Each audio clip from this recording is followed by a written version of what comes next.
کفر نہیں کرتا، بلکہ ہم سے نفرت کرتا، ہم سے بدلے لیتا۔ تمہیں معلوم ہے ہم نے اس کے ساتھ کیا کیا سلوک کیا؟ تجھے بادشاہ ہے مصر کا، تمہارا یوسف کیسے ہو گیا؟ یہودا نے کہا بھائی مجھے تو ایسا ہی لگتا ہے، تم مانو یا نہ مانو۔ بار صورت یوسف علیہ السلام نے چند روز ان کو اپنے پاس رکھا، بڑی خاطر کی، پھر درباریوں کو حکم دیا کہ ان کو 10 اونٹ غلے فی نفر فی آدمی 1 اونٹ کا غلہ آپ دیتے اور مفت نہیں دیتے تھے قیمت میں۔ حضرت یوسف علیہ السلام کے بھائی بھی تھوڑی زیادہ دے کے ان کے پاس قیمت نہیں وہ لے کر آئے۔ اللہ تعالیٰ ارشاد فرماتا ہے وَلَمَّا جَهَّزَهُم بِجَهَازِهِمْ، جب یوسف علیہ السلام نے ان کا ساز و سامان تیار کر دیا، ان کو 10 اونٹ غلے وہ دے دیے، تو وہ کہنے لگے بادشاہ ہمارا وہ جو 11واں بھائی ہے نا دنیا جو نہیں آیا، باپ نے اس کو اپنی بات رکھ لیا تھا تو اس کے حصے کا بھی 1 اونٹ دے دیجیے، وہ آ نہیں سکا۔ آپ نے فرمایا بھی ہمارا یہ قصور نہیں، جتنے آتے ہیں ہم ان کو دیتے، جو لوگ گھروں پر ہوتے ہیں ان کو حصے کا نہیں دیتے، ہمیں کیا پتا تمہارا بھائی ہے یا نہیں ہے، اور اگر واقعی تمہارا بھائی ہے وہ 11واں دنیا میں تو اب دوبارہ جب آؤ تو اس کو بھی لے کر آنا۔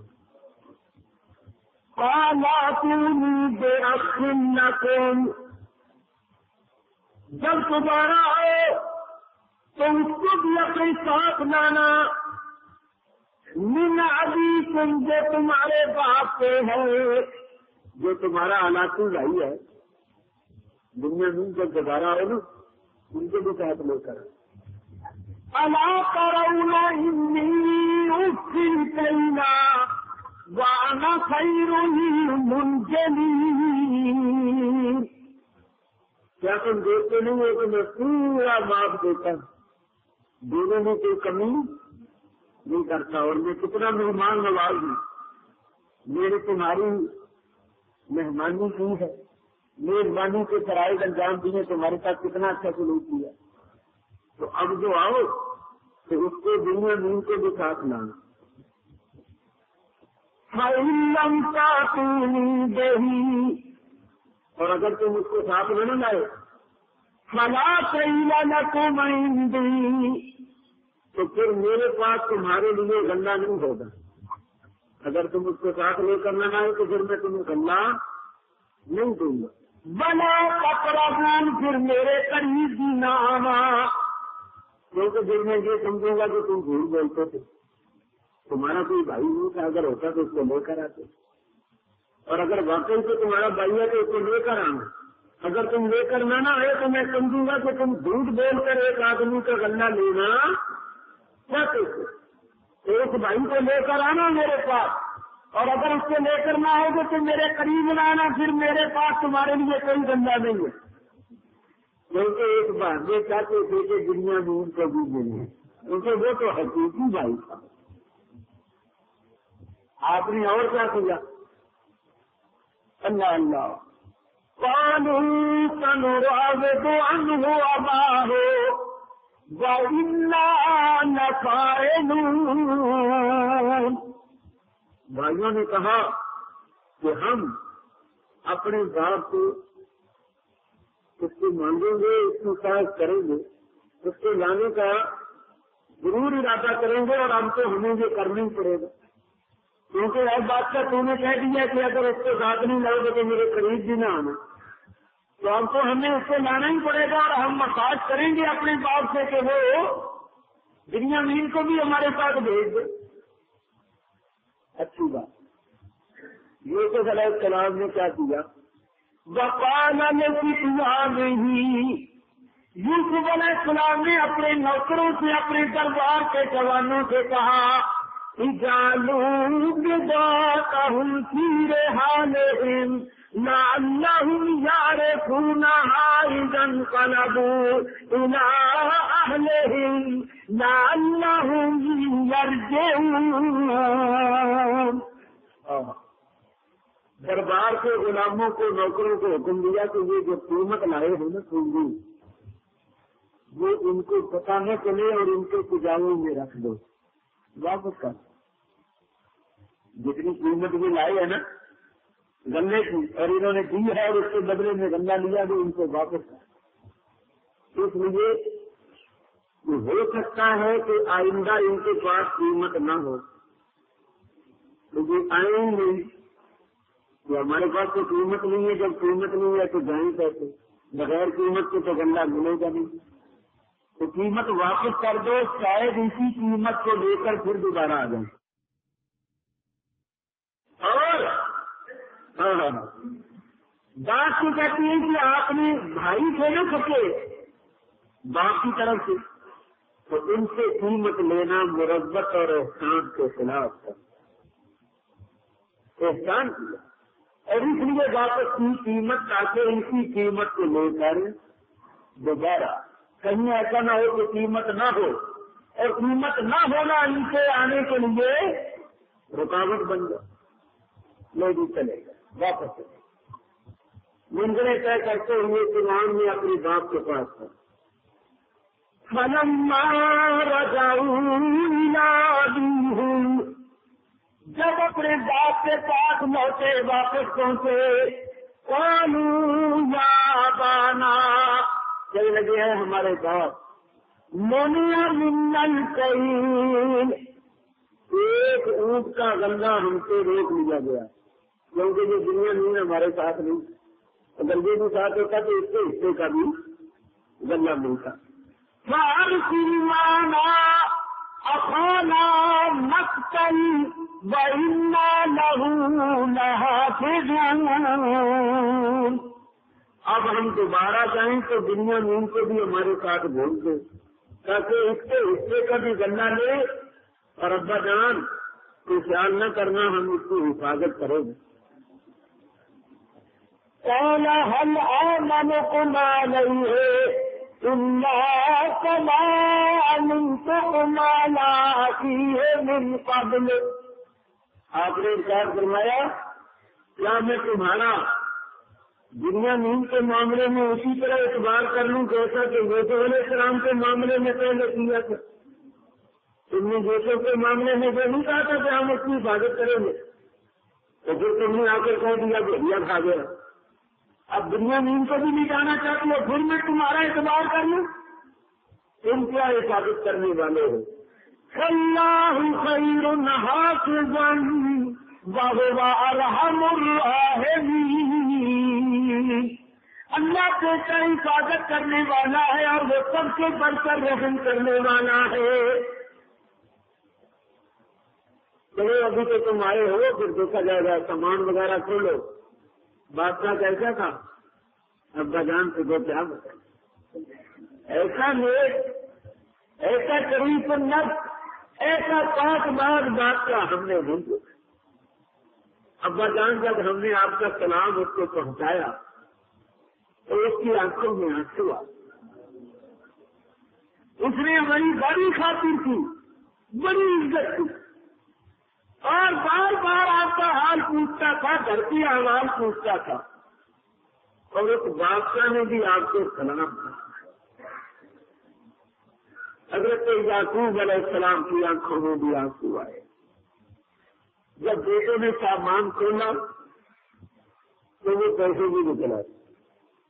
یہ جو سرمایہ پونجی لے کر گئے تھے اللہ فرماتے ہیں وَلَمَّا فَتَحُوا مَتَاعَهُمْ وَجَدُوا بِضَاعَتَهُمْ رُدَّتْ إِلَيْهِمْ. جب انہوں نے اپنے سامان کو کھولا تو وہ پونجی کو لے کر گئے تھے وہ بھی انہوں نے پانی جو ان کو لوٹا دی گئی تھی. کہنے لگے ہاں بجان دیکھیے بادشاہ نے کتنی مہربانی کی 10 اونٹ غلہ بھی دے دیا اور ہمارے پیسے بھی واپس کر دیے قیمت بھی واپس کر دی. تو اب تو ہم ضرور جائیں گے کیونکہ اگر یہ قیمت نہ ہوتی تو پھر فکر ہوتی کبھی قیمت کماتے نہیں. پہلے قیمت کا انتظام کرو پھر جائیں گے. دوسرے کا پیسے قیمت واپس کر دی تو اب تو ہم ضرور جائیں گے.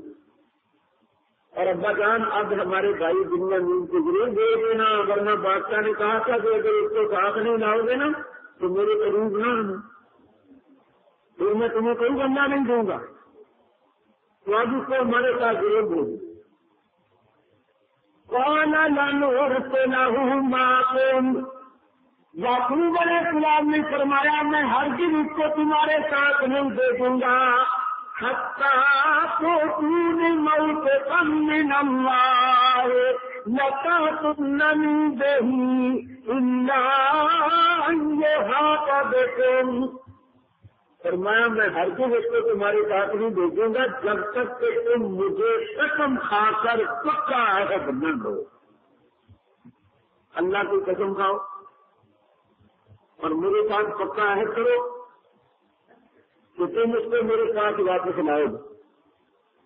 ہاں اگر تم سارے کہیں گر جاؤ, سارے کہیں پکڑے جاؤ, سب پر کوئی ناگہانی مصیبت آ جائے تو وہ تو الگ بات ہے, لیکن ایسا نہ ہو کہ تم تو واپس آ جاؤ اور اس کو وہاں چھوڑاؤ.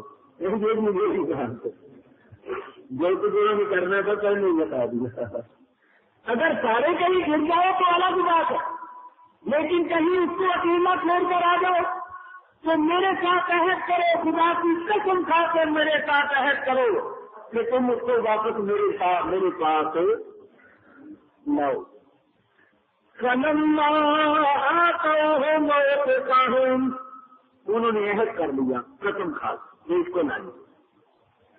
قال اللہ علی ما نقول وکیل, یعقوب علیہ السلام نے فرمایا کہ جو کچھ ہم کہہ رہے ہیں اس پر اللہ وکیل, یعنی اللہ تعالیٰ ذمہ دار ضامن.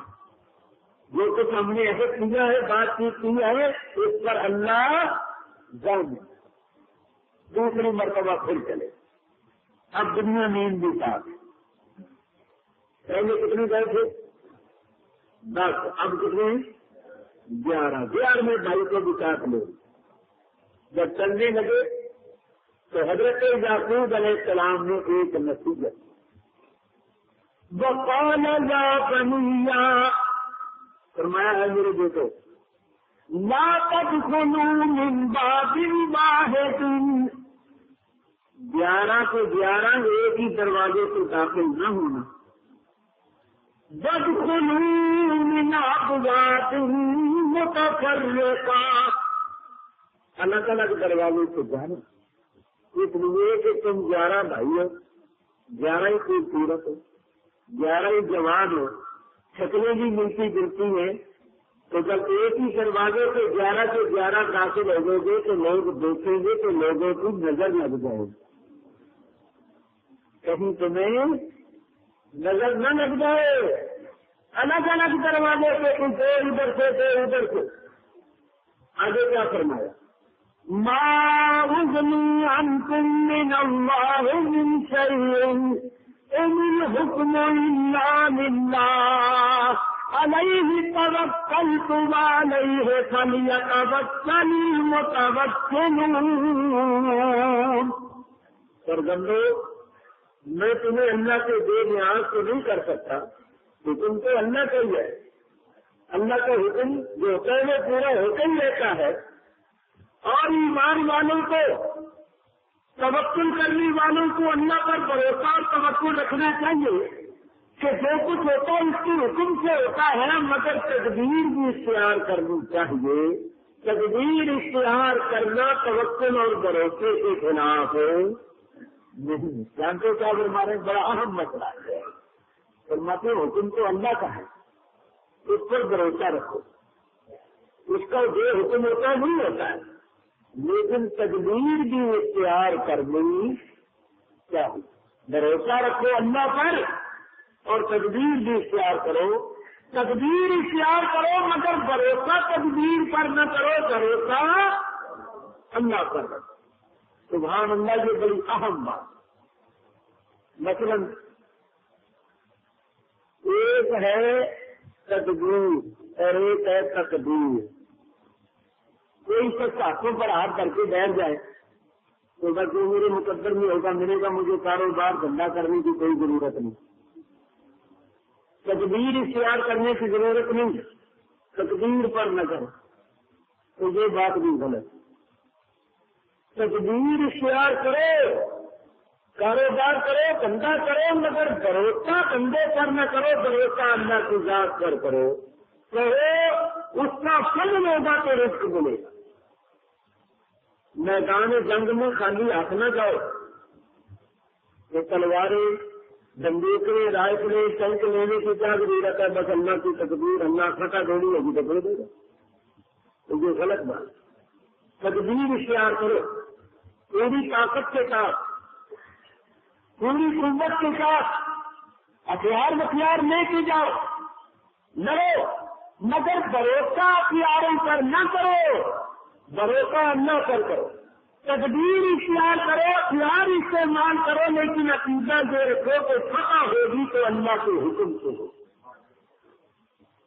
علاج معالجہ کرو, لیکن بھروسہ علاج معالجے کرنے, بھروسہ اللہ پر. چنانچہ حدیث شریف سنو, نبی کریم صلی اللہ علیہ وسلم رہتے تھے. ایک دیہاتی آیا اونٹ پر, اس نے اونٹ کو چھوڑ دیا اور کہنے لگا توکل تو اللہ. تو میں نے اللہ کے توکل پر, اللہ کے بھروسے پر اس کو چھوڑا. حضور علیہ السلام نے ارشاد فرمایا ایک توکل, اے عربی اس اونٹ کو بٹھاؤ اور اس کا گھٹنا باندھ دے, پھر اللہ پر توکل کر. اونٹ بیٹھ جاتا ہے نا, تو جب وہ بیٹھ جاتا ہے تو اس طرح اس کو اس کا گھٹنا باندھ دیتے ہیں, پھر وہ ایک نہیں کرتا, بھاگ نہیں کرتا. تو اس نے گھٹنا چھوڑ دیا اور کہا توکل تو اللہ. تو فرمایا پہلے اس کو بٹھا کر اس کا گھٹنا باندھ پھر اللہ پر توکل کر, ورنہ یہ بھاگ جائے گا پھر تو اللہ پر بھی بدگمانی کرے گا. تو میں نے تو اللہ پر بھروسہ کیا کہ اللہ نے پکڑ کے نہیں رکھا اور میرا اونٹ آ گیا, پھر اللہ کو بھی برا کہے گا, اللہ پر بھی بدگمانی کرے گا. تو فرمایا کہ اس کا گھٹنا باندھ دے پھر اللہ پر توکل کر. مولانا روم رحمت اللہ نے جو بڑے حکیم ہیں, بڑے عارف ہیں, وہ فرماتے ہیں در توکل نی کنی درکار کن کار کن وقت تکیا بر جبار کن. فرماتے اگر توکل کرتا ہے تو کام میں توکل کر, کام کر, تدبیر اختیار کر اور بھروسہ اللہ کی ذات پر کر. بغیر کام کے, بغیر تدبیر کے بھروسہ کرنا یہ تمہارا مقام نہیں. دیکھو نا, کوئی سے ہاتھوں پر ہاتھ کر کے بیٹھا رہے, کسی مکتب میں داخل نہ ہو تو علم حاصل کر سکتا ہے؟ وہ گریجویٹ ہو سکتا ہے اور BA MA LLB وکیل بن سکتا ہے؟ تو بعد میں وہ کہے میری قسمت میں نہیں تھا, تو وہ بعد میں ٹھیک ہے کہ اس کی قسمت میں نہیں تھا, مگر اس سے کوئی پوچھے کہ تو نے کوشش بھی کی, اللہ پر انجام دے رہا ہے کہ اللہ نے میری قسمت میں علم لکھا ہی نہیں. ارے تو نے خود کوشش نہیں کی, کسی مکتب میں داخل نہیں ہوا. اگر تم مکتب میں داخل ہوتا, پڑھتا, محنت کرتا, کوشش کرتا, پھر علم نہ آتا تو پھر تو بات ہی سے تیری قسمت میں نہیں تھا. تو نے کوشش ہی نہیں کیا, خام خواہ قسمت کو بدنام کر رہے. یہ کوشش کر, جو تیرے اختیار میں ہے وہ تو کر, پھر جو اس کے اختیار میں ہے وہ کر. اللہ اللہ. سلطان العارفین حضرت باغ بستانی رحمت اللہ علیہ بڑے کامل اکمل ولی اللہ ہوئے, سلسلہ نقش بندیاں. حضرت باغ بستانی, حضرت خواجہ ابو الحسن خرقانی کے پیر و مرشد. بستان شہر میں ایک رندی, ایک کنجری, ایک سوائے کالج. سمجھا میری بات؟ بدکار عورت اس نے آ کر اڈا کھول دیا، ان بڑی خوبصورت اور جوان لوگ اس کے چکر میں آئے، اس خطرے میں مبتلا ہوئے، جاتے تھے۔ حضرت صاحب کو پتا چلا کہ ایک عورت آئی ہے، اس نے آ کر یہاں بدکاری کا اڈا قائم کر دیا۔ آپ نے خیال کیا کہ کل قیامت کے دن اللہ مجھ سے پوچھے گا کہ تیرے ہوتے ہوئے جو برائی ہو رہی تھی تو تو نے کیا کیا؟ یاد رکھو ایک مسئلہ، ایک تو یہ ہے نا کہ آدمی خود برائی سے بچے، ایک یہ ہے کہ اس کے سامنے برائی ہو رہی ہو تو وہ اس کو نہ روکو تو یہ بھی جرم ہے، روکنا چاہیے۔ چنانچہ آپ نے سنا ہوگا، کسی کتاب میں پڑھا ہوگا کہ ایک بستی کے لوگ ظالم سے اللہ نے فرشتوں کو حکم دیا اس بستی کو تباہ کر دو، تو فرشتوں نے کہا یا اللہ اس بستی میں ایک نیک آدمی بھی ہے جو گناہ نہیں کرتا، بڑا نیک ہے، تو اس کو بھی ساتھ ہی تباہ کر دیں یا اس کو نکال لیں؟ رب نے فرمایا اس کو بھی ساتھ ہی تباہ کر، یا اللہ وہ تو بڑا نیک ہے۔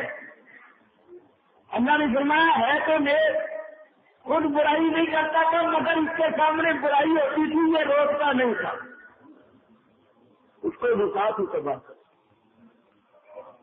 تو سنو، سلطان العارفین نے خیال کیا برائی کا اڈا کھل گیا، تو میں اگر اس طرح بیٹھا رہا میں نے کچھ نہ کیا تو کل قیامت کے دن اللہ کو کیا جواب دوں گا؟ ایک دو مرید ساتھ لیے، ساتھ میں کندا لیا، جہاں وہ عورت رہتی تھی اس کوچے میں چلے گئے تو وہ رہتی تھی اوپر، نیچے دروازے کے پاس آپ نے مسلح بچھا لیا اور تسبیح پکڑ کر بیٹھ گئے۔ لوگ جو آئے نا تو انہوں نے دور سے دیکھا تو کہیں گے آج حضرت صاحب بیٹھے ہوئے، سارا شہر جانتا تھا بڑے کامل ولی اللہ، لوگ دور سے ہی پیچھے مڑ گئے، ایک آیا مڑ گیا، دوسرا آیا مڑ گیا، کچھ کون آگے بڑھے؟ جو گاہک تھے، خریدار تھے،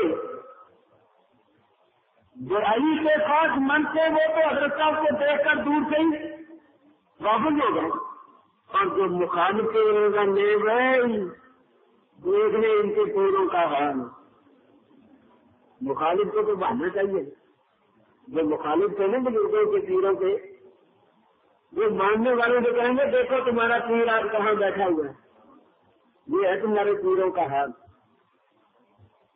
کیونکہ مخالف جو ہے وہ تو ہے ڈھونڈتا ہے، اس کو تو بہانا چاہیے۔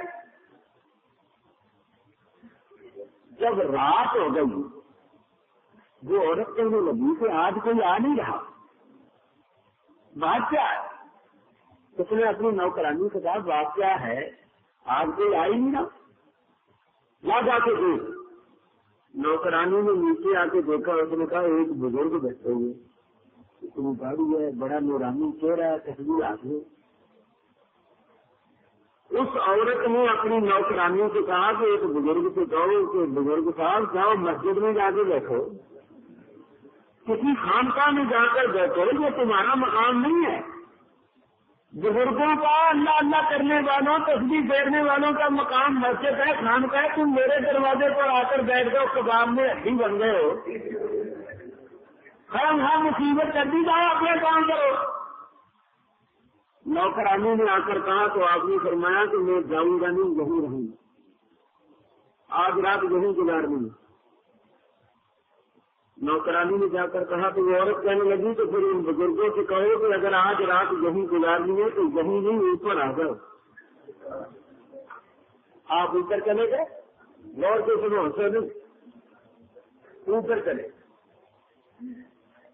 بزرگوں کا روگ ہوتا ہے، جب آپ اوپر گئے ولایت کا روگ تھا، عورت بیچاری بڑے تو آج بھی کیا مجھے بتا دیں اور آخر تھی تو مسلمان، اگر بد قسمتی سے برائی کرتی تھی، سر پر کپڑا چھپڑا ڈالا، ادب سے کہنے لگی بزرگوں آپ اللہ والے لوگ ہیں، آپ کی شکل صورت بتاتی ہے کہ آپ بہت بڑے بزرگ ہیں، تو آپ کو کسی مسجد میں جا کر بیٹھنا چاہیے، آپ کہاں میرے دروازے پر آ کر بیٹھ گئے، کیا بات؟ فرمایا ہم آج آپ تیرے پاس رہیں گے، وہ ہم ہی تو ہے۔ اس نے کہا اگر میرے پاس رہنا ہے تو میری اتنی فیس ہے، فرمایا ہم دیں گے، فیس ہے۔ فرمایا یہ فیس تو نے کیوں لی ہے، کس چیز کی لی ہے؟ کہنے لگی حضرت جی اب اس رات کے لیے میں آپ کو، آپ جو چاہے میرے ساتھ کر میں آپ کی ہر بات مانوں گی۔ فرمایا ٹھیک ہے، کہنے لگی بالکل ٹھیک۔ فرمایا یہ جو تو نے کپڑے پہنے ہوئے ہیں یہ حرام کے پیسے کے کپڑے، جہاں غسل خانے میں ان کپڑوں کو جا کر اتار اور یہ نئے کپڑوں کا جوڑا لے کر آیا ہوئے پہن۔ درویشوں کا لباس، سادہ کا لباس دیا، وہ عورت غسل خانے میں گئی، فرمایا پہلے غسل کر اور یہ کپڑے جو حرام کے پیسے کے تو نے پہنے ہوئے ان کو اتار اور یہ میں جو جوڑا لایا ہوں پہن کے آ جا۔ آ گئی۔ فرمایا وضو کرنا آتا ہے؟ وضو ہاں آتا ہے، کر۔ وضو کیا۔ نماز آتی ہے؟ جی ہاں تھوڑی تھوڑی آتی ہے، سنا۔ یہ لگی پڑھنے، آپ نے نماز صحیح کروائی۔ فرمایا کبھی پڑھی ہے؟ جی ہاں کبھی کبھی پڑھائی کرتی تھی پہلے، آتی تو ہے ویسے، پڑھا کرتی تھی، بس بد قسمتی تو برائی میں لگ گئی۔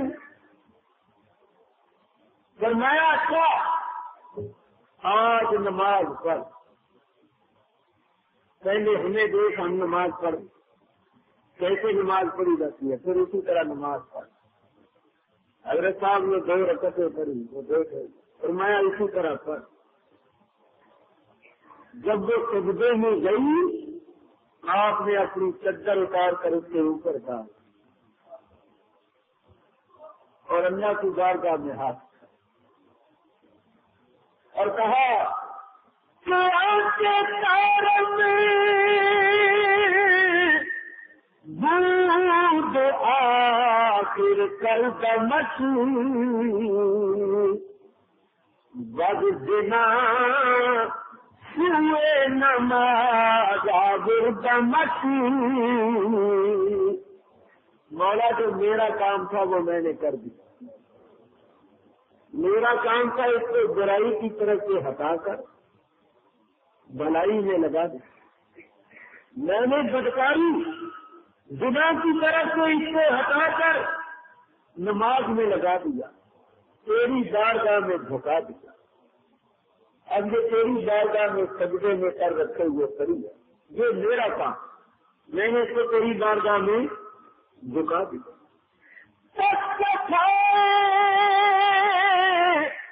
کل بے کارے تیرا اور کل بہاں قلب تو پہنے مصطفیٰ۔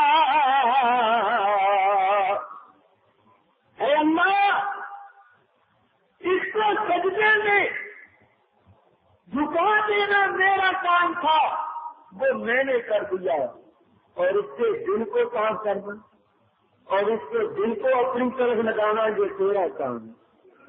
تو اپنے حبیب کے صدقے مصطفیٰ کے صدقے اس کے دل کو پھیر دے، برائی کی طرف سے ہٹا کر نیکی کی طرف لگا دے۔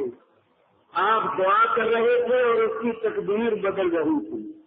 جب اس عورت نے سجدے سے سر اٹھایا تو وہ قدموں پر گر کے کہنے لگی حضرت بس آپ مہربانی فرمائیے، میں توبہ کرتی، آئندہ کبھی برائی بدکاری نہیں کروں گی، مجھے اپنی غلامی میں داخل کرو۔ حضرت نے اس کو بیعت کیا اور ایک نیک آدمی سے اس کا نکاح کیا، اس کے بطن سے ولی اللہ پیدا ہوئے۔ اللہ والے اس طرح تقدیروں کو بدل دیتے، تقدیروں کو بدل دیتے۔ پھر دنیا نے دیکھا کہ وہ جو بدکار تھی وہ نیکوکار بنے، ولی اللہ بن گئی، اس کے فتن سے اولیاء اللہ پیدا ہوئے۔ اللہ والوں کی نگاہ سے ان کی دعا سے تقدیر بدل جاتی ہے۔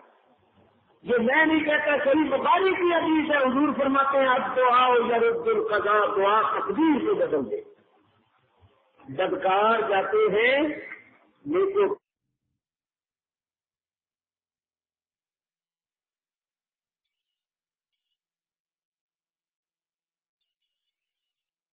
بیمار کرنے والی نظر کو مانتے ہو، تندرست کرنے والی نظر کو نہیں مانتے ہو؟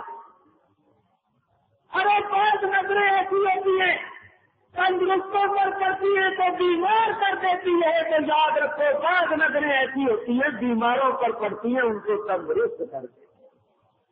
نظر کی تاثیر ماننی پڑے گی۔ سب لوگوں کی نگاہوں کی تاثیر ایک جیسی نہیں ہوتی۔ یہ جو سانپوں سے ماہر ہیں ان سے پوچھو، سانپوں میں